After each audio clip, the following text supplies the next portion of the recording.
उस पैराग्राफ के हिसाब से अपन जो क्वेश्चंस बनते हैं उन क्वेश्चंस को बनाएंगे। पहला क्वेश्चन तो इसका ही हो जाएगा कि इसका अर्थ क्या होता है। पहला जो क्वेश्चन बनता है इसमें से वो बनता है कि इस साखी का, क्योंकि ये कबीरदास जी के दोहे से ली गई है, तो पहले तो क्या होता था, अर्थ करना पड़ता था, यानी व्याख्या करनी पड़ती थी।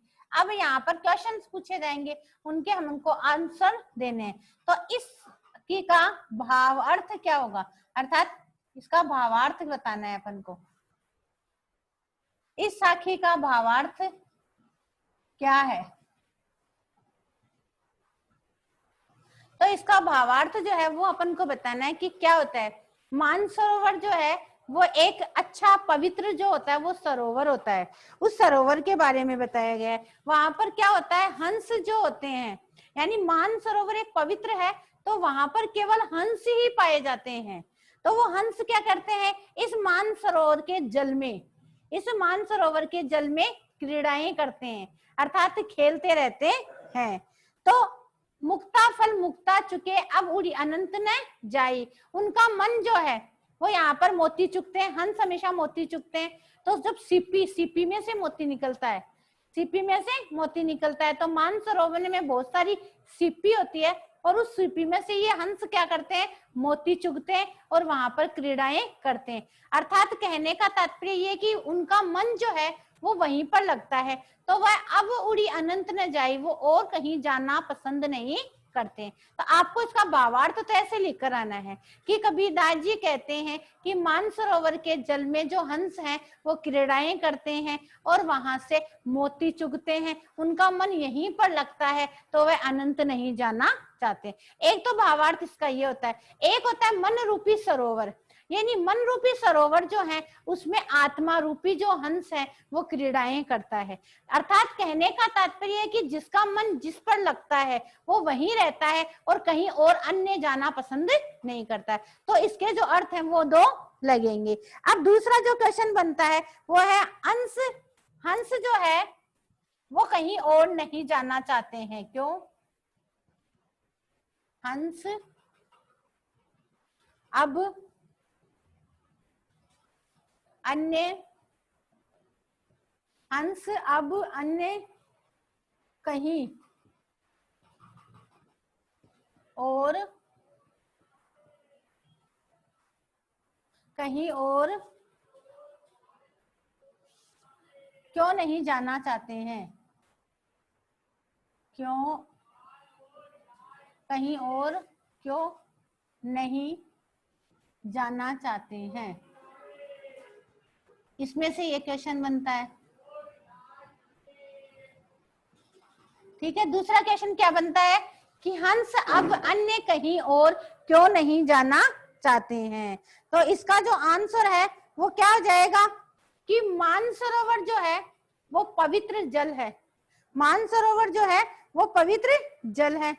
अब वहां पर उनको क्रीड़ाएं भी मिल रही है और मोती भी मिल रहे हैं, तो वो अन्य क्यों नहीं जाएंगे, यानी सब सुविधाएं मिलेगी तो वो अन्य क्यों जाएंगे। तो यहाँ यही है कि मानसरोवर जो है वो जल से बना हुआ एक सरोवर है, उसमें हंस अपनी यहाँ क्रीड़ाएं भी करते हैं, अर्थात खेलते भी हैं और उनको मोती भी मिल जाता है, क्योंकि हंस जो होते हैं वो केवल मोती ही खाते हैं, तो उनको मोती ही मिल जाते हैं। तीसरा क्वेश्चन जो है यहाँ पर बन रहा है कि हंस किनका प्रतीक है। तीसरा क्वेश्चन जो है वो बन रहा है यहाँ पर, हंस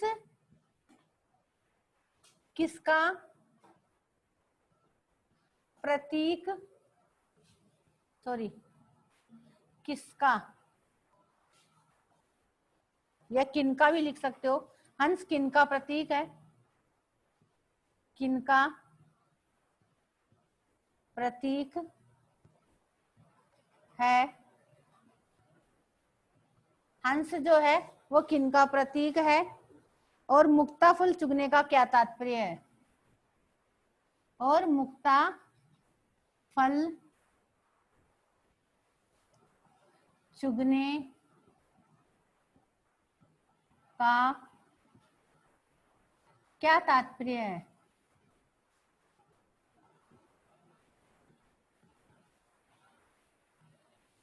अब यहाँ पर जो हंस है वो किसके प्रतीक है और मुक्ताफल का क्या तात्पर्य है ये बताना है यहाँ पर। जो हंस जो है वो किसके प्रतीक हैं, तो ये मनुष्य के प्रतीक माने गए हैं। हंस जो है वो किसके प्रतीक माने गए हैं, मनुष्य के प्रतीक माने गए हैं। और मुक्ता फल यानी मुक्त होकर फल की प्राप्त करें, तो चुगने का मतलब मुक्त होकर अपनी इच्छाओं को पूरा करे। तो यहाँ मनुष्य जो है ऐसा एक मान सरोवर है जहां पर वे मुक्त होकर अपनी सभी इच्छाओं को पूरा करते हैं, तो वो अनंत कहीं नहीं जाना चाहते। तो हंस जो है वो मनुष्य का प्रतीक है। और मुक्ता फल चुगने का तात्पर्य ये है कि वह जो है अपने मन की इच्छाओं को पूरा करते हैं वहां पर। या यहाँ हंस से अपन तात्पर्य लें तो हंस जो है वह मोती चुगते हैं, इसलिए इसका यह अर्थ है हंस मनुष्य का प्रतीक है। और मान सरोवर से मनुष्य की मन की सारी इच्छाएं पूर्ण होती है, कि मन रूपी सरोवर से मनुष्य की सब इच्छाएं पूरी होती है, इसलिए यहाँ पर मुक्ता फल का प्रयोग किया गया है। चौथा जो क्वेश्चन है, इस साखी से कबीर किस शैली के माध्यम की बात कहते हैं। अपना चौथा क्वेश्चन यहां से जो बनता है वो बनता है कि इस साखी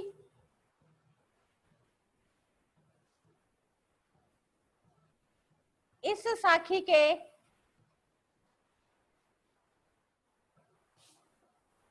माध्यम से कवि या कबीर किस शैली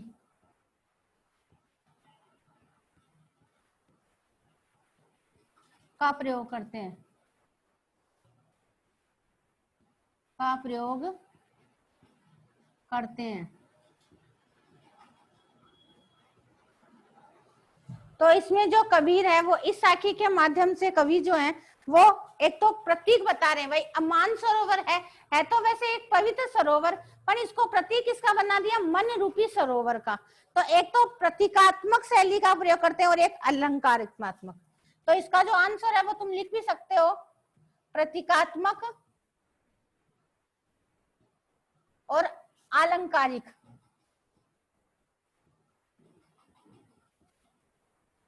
ये दो इसकी शैली का प्रयोग किया गया है। यानी प्रतीक बताया है भाई, मन को सरोवर का प्रतीक बताया और अलंकारों का प्रयोग किया गया है। तो इस शैली का उन्होंने प्रयोग किया गया है जो मान सरोवर के लिए। तो यहाँ पर एग्जाम में जो है वो एक ऐसा पैराग्राफ आएगा और तुम्हें उनसे जो रिलेटिव है वो क्वेश्चंस पूछे जाएंगे, उनके क्वेश्चंस के तुम्हें वहां पर आंसर देने होंगे। ये क्वेश्चन आंसर तुम्हें इस प्रकार से बनाने हैं, ठीक है। आगे भी इस पार्ट में जितने भी पैराग्राफ है उन पैराग्राफ से प्रत्येक से क्वेश्चन बनते हैं और प्रत्येक के क्वेश्चन अपन को वहां पर बना कर आने हैं एग्जाम में। जो महत्वपूर्ण था वो मैंने करवा दिया, एक दो और भी हैं जिनको अपन देख लेते हैं, उनको और बना लेते हैं अपन।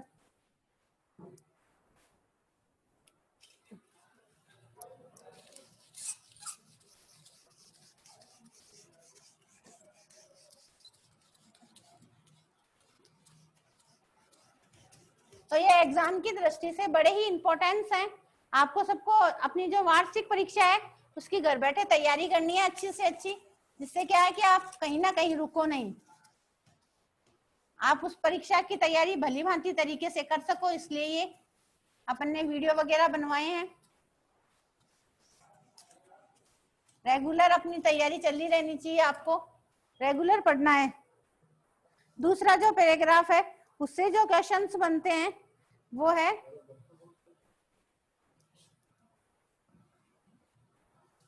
प्रेमी ढूंढत, प्रेमी ढूंढत, प्रेमी ढूंढत मैं फिरो, प्रेमी ढूंढत मैं फिरो। पैराग्राफ है आपकी बुक में, आपको मिल जाएगा। प्रेमी मिले न कोई, प्रेमी मिले न कोई, प्रेमी को प्रेमी मिले, प्रेमी को प्रेमी मिले, प्रेमी को प्रेमी मिले, सब विष अमृत होय, सब विष अमृत होय। ऐसा एक पैराग्राफ देंगे और उसमें से जो क्वेश्चन बनते हैं वो क्वेश्चन देंगे। पहला क्वेश्चन है, कबीर जी किसे ढूंढते फिर रहे हैं? कबीर किसे ढूंढते फिर रहे हैं? कबीर किसे ढूंढते फिर रहे हैं? तो यहाँ पर जो है, यहाँ पर आत्मा और परमात्मा के लिए गाया गया है। तो कबीर दास जी जो है वो साक्षात ईश्वर को ढूंढते हुए फिर रहे हैं, अर्थात आत्मा जो है वो परमात्मा से मिल जाए।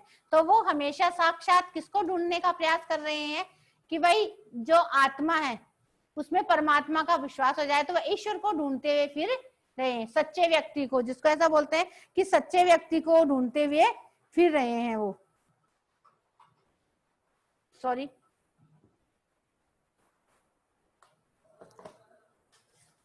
अगला जो क्वेश्चन बनता है, विष कब अमृत बन जाता है? विष कब अमृत बन जाता है?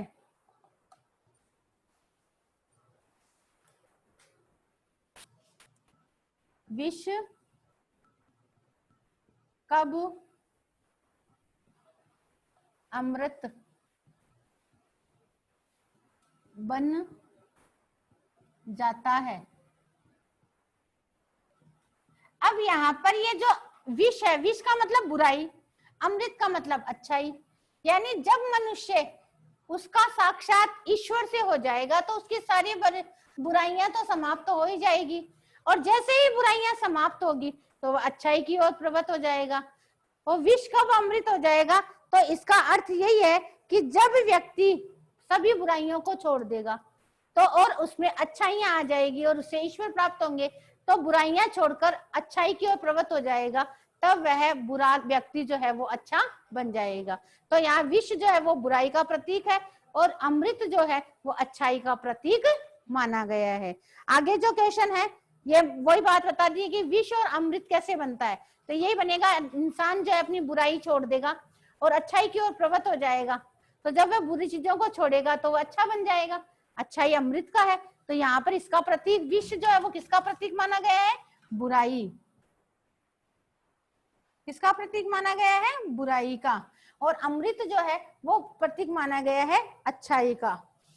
किसका माना गया है? अच्छाई का, जिसको हम गुण और अवगुण भी बोल सकते हैं, अच्छाई और बुराई भी बोल सकते हैं, यानी यहाँ पर गुण। ओके, तो ये पैराग्राफ आपको मिलेगा वहां पर और आपको उसके जैसे क्वेश्चन आंसर है वो कर आने हैं।